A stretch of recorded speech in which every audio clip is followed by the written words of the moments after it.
Gente, nossa segunda parte de formação de palavras. E agora, nessa segunda parte, nós vamos falar dos tipos de composição.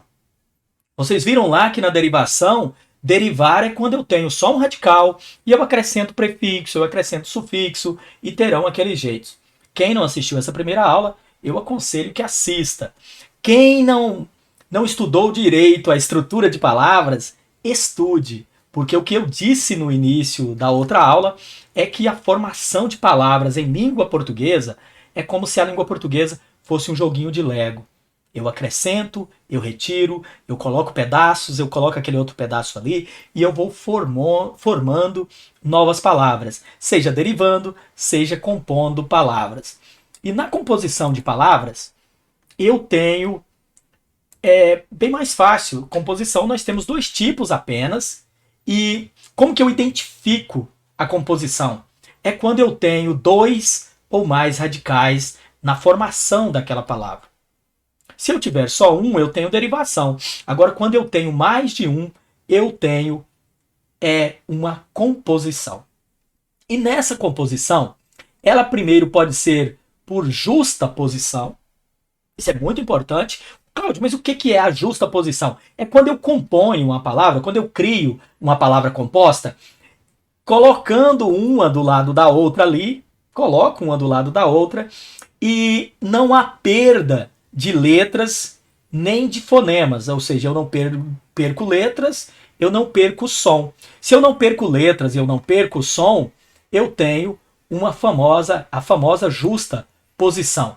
É o caso, por exemplo, da palavra beija-flor. Olha, eu tenho o radical da palavra beija e eu tenho o radical de flor. Essas duas palavras foram colocadas uma do lado da outra e não houve perda de nenhuma letra, não houve perda de nenhum fonema, de nenhum som. Outro tipo poderia ser aqui, ó, a palavra pontapé. Eu coloquei esses dois exemplos de propósito, porque alguém poderia perguntar, Cláudio, mas então numa palavra por justa posição sempre vai ter o hífen? Nem sempre vai ter o hífen. A palavra pontapé também é uma justa posição, porque eu peguei a palavra ponta, a palavra pé, coloquei uma do lado da outra, formei uma nova e não perdi nada também. Então também é uma justa posição. Além da justa posição, eu tenho a aglutinação. Deixa eu abaixar aqui um pouco. Aglutinação.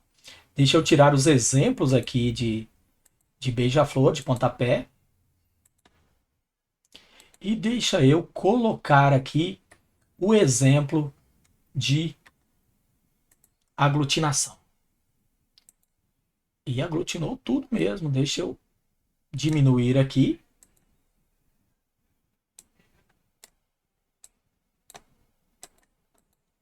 Pronto, agora ficou bonitinho.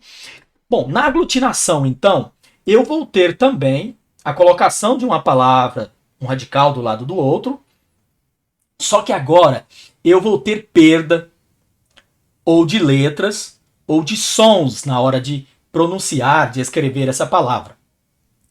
A união da palavra lobo com a palavra homem, ou seja, dois radicais aí, eu formei lobisomem. Automaticamente vocês notam que eu perdi o O e eu perdi o H.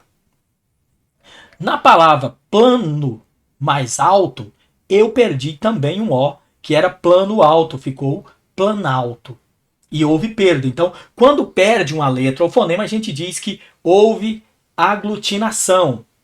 Ou seja, é uma maneira brusca de se formar uma palavra e ela perde letras ou perde som. Não perdeu nada, é justa posição, perdeu alguma coisa, ela é uma palavra aglutinada. Além disso, desse tipo de questão, nós temos aqui outros processos de formação. Não é tão exato como a derivação e a composição, mas acaba também agregando novas palavras na língua portuguesa, criando novas palavras. Não chega a ser um processo de formação, mas a gente vai chamar de outros processos, porque através também desses mecanismos a gente agrega, né, novas palavras e novos significados às palavras da língua portuguesa. Por exemplo, o estrangeirismo e o empréstimo. Eu coloquei um na sequência do outro. Diferença de estrangeirismo e empréstimo. O estrangeirismo é combatido. A maioria dos professores, a maioria das pessoas apaixonadas pelo idioma não gosta do estrangeirismo. O estrangeirismo é assim, é quando eu tenho uma palavra na língua portuguesa e eu teimo em usar uma estrangeira. Então, o estrangeirismo não é bom. Eu até aconselho você que faz redação para vestibular, para Enem, etc. Tente não usar estrangeirismo. E no máximo, se você usar, se usar de tema ali, porque você quer usar, use entre aspas. O estrangeirismo ele é muito criticado. Por exemplo, a palavra show. Show é um estrangeirismo? Sim, porque eu tenho a palavra apresentação em língua portuguesa. Quando eu tenho, então, uma em língua portuguesa, não tem por que usar uma estrangeira. O certo seria, eu vou assistir à apresentação da Panda X. Mas não, a pessoa muitas vezes gosta de dizer que vai ao show. Show é uma palavra que vai consagrando e ela vai tomando o lugar da palavra apresentação. O estrangeirismo, geralmente, ele vem assim. Ele vem tomando o lugar da palavra ali portuguesa. E quando não tem uma em português? Quando não tem, a gente diz que é um empréstimo. Isso é bom. O empréstimo é usado normalmente. Por exemplo, olha, eu tenho o mouse. O mouse, uma palavra que não existia em língua portuguesa e esse objeto foi criado. Então aqui no Brasil, o que a gente faz? Quando um objeto é criado, a gente utiliza o nome que ele utiliza lá no país dele. Em Portugal, por exemplo, eles traduziram mouse para rato, né? O rato do computador. Aqui no Brasil a gente não usa o mecanismo da tradução, a gente usa o mecanismo do empréstimo. Então não confunda. Empréstimo é quando não tem em língua portuguesa e a gente traz um objeto qualquer para o Brasil e esse termo vem emprestado e ele passa a fazer parte. Ou seja, não foi um processo de formação, mas foi um processo de enriquecimento do nosso idioma porque veio uma palavra nova. O estrangeirismo não é bom porque já tem uma palavra no nosso idioma e a gente traz uma estrangeira para ocupar o lugar da equivalente em língua portuguesa. Então não é bom. E a redução é muito interessante. Olha que curiosidade fantástica. O cinema chamava cinematógrafo.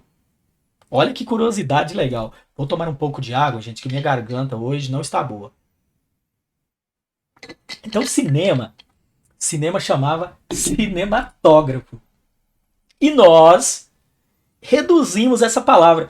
Não confunda redução com a derivação regressiva. Você lembra que na derivação regressiva eu tiro um pedacinho, igual tirar o R de combater e virar o substantivo combate. O combate. Vamos fazer aqui um combate.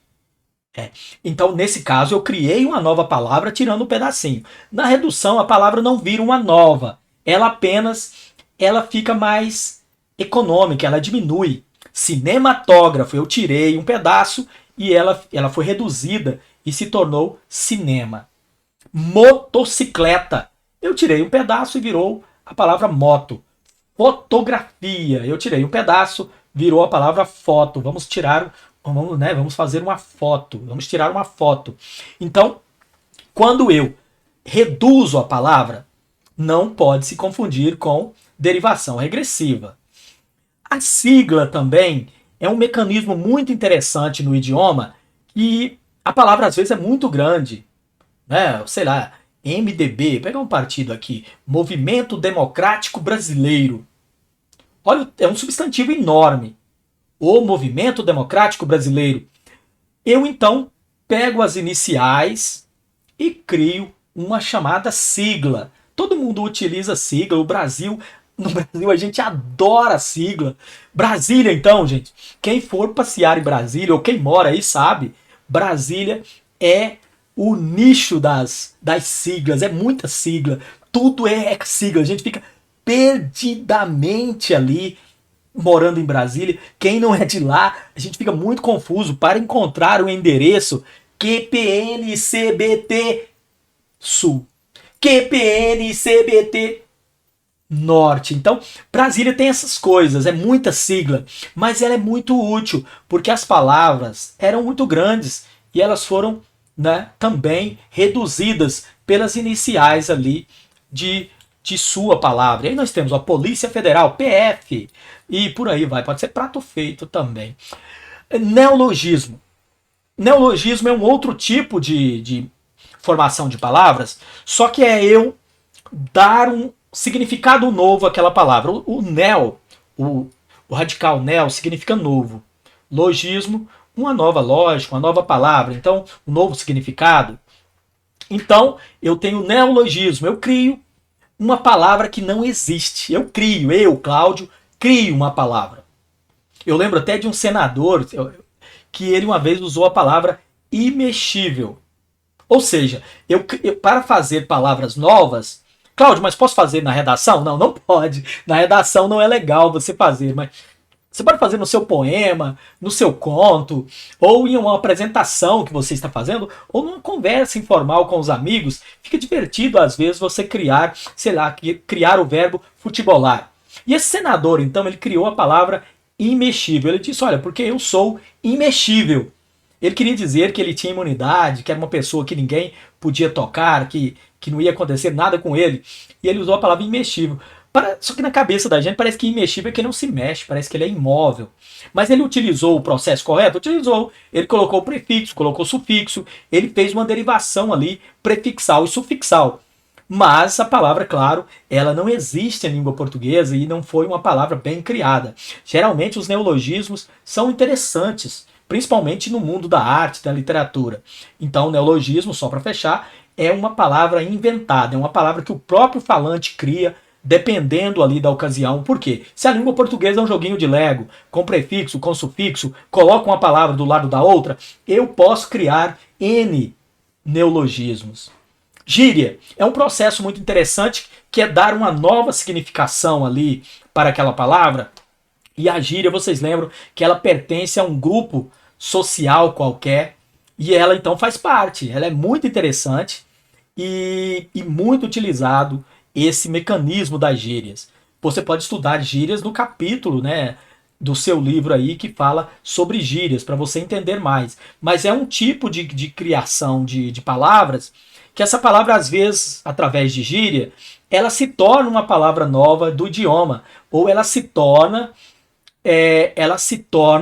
pelo menos uma palavra com um novo significado. Ou então aquele grupo usa ali aquela gíria e aquele significado some e depois as pessoas não usam mais, porque a gíria ela depende muito do grupo social onde ela foi criada. Ela pode expandir para todos os falantes da língua portuguesa, porque ela pode viralizar. Hoje a palavra, né, a gente fala que tudo viraliza, viral.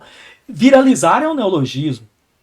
Né, viralizar um vírus, né, a coisa viraliza, ela é como se fosse um vírus e ela contamina tudo e aí vira uma coisa viral. E o jargão é uma espécie de gíria também, só porque já é uma gíria profissional.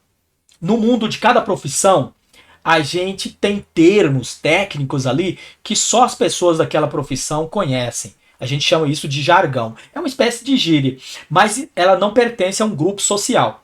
Enquanto a gíria pertence a um grupo social, grupo dos surfistas, dos roqueiros, grupo dos jovens da praça, grupo até de bandidos que usam gírias, mas tem gírias em todas as classes sociais, em todas as camadas sociais, nós temos o grupo de gírias. E inclusive gerações.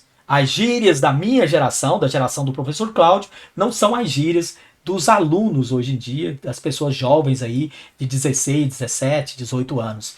E o jargão não, já pertence a um grupo profissional. Grupos profissionais utilizam seus jargões. Habeas corpus, os advogados conhecem muito bem.